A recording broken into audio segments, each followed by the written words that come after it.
what the NATO support and procurement agencies is doing, Stacy, and I think since the start of this year, you have signed framework agreements worth 4.7 billion euros for critical munitions, for instance. But how are you working together with the European Union to make sure that this common procurement isn't fragmented and that we're actually all focusing on the same priorities? Or should we not? So we do have a very close working relationship with the with EDA, with the European Defence Agency, as well as OCCAR. When you look at all of the different framework organizations there are in this space, we all have a role to play. We're not duplicative. I don't see us either being overlapping or being in competition for one reason, because there is so much need and there is so much funding, especially as a result of the agreements made at the NATO summit at The Hague.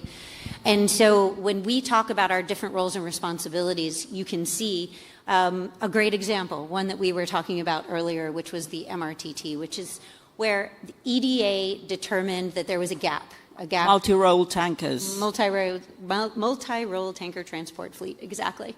EDA identified that there was a gap, and the nations came together, agreed to rationalize their requirements. In other words, they didn't have national requirements, they had multinational requirements to fill a gap, and came to both NSPA and OCCAR for us to each play our part in order to deliver a capability that is not only delivering, but that is growing, because nations can see what great value is being added. And what you can see there is that an individual nation doesn't have to invest in a fleet. An individual nation can work together with other nations, create a fleet that can be shared, which reduces the cost for everyone. And this is just one example of many.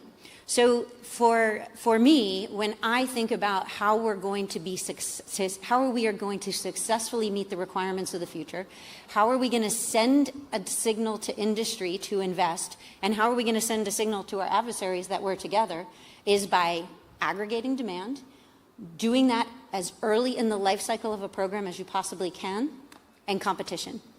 And so having competition as early in the life cycle as you can, and to maintain it for as long as you can, is how we challenge industry to deliver the best possible technical capability. We challenge industry to work together, so not to come with delivering exactly the same thing from different companies, but working together to deliver the best capability. And of course, to get the best possible value. Because when industry competes against each other, as opposed to nations competing for a limited amount of production capacity, the government, we get the best possible price, and we get the best possible capability, and we get it on schedule. But is that what's happening now, Beth? I mean, isn't the risk that having so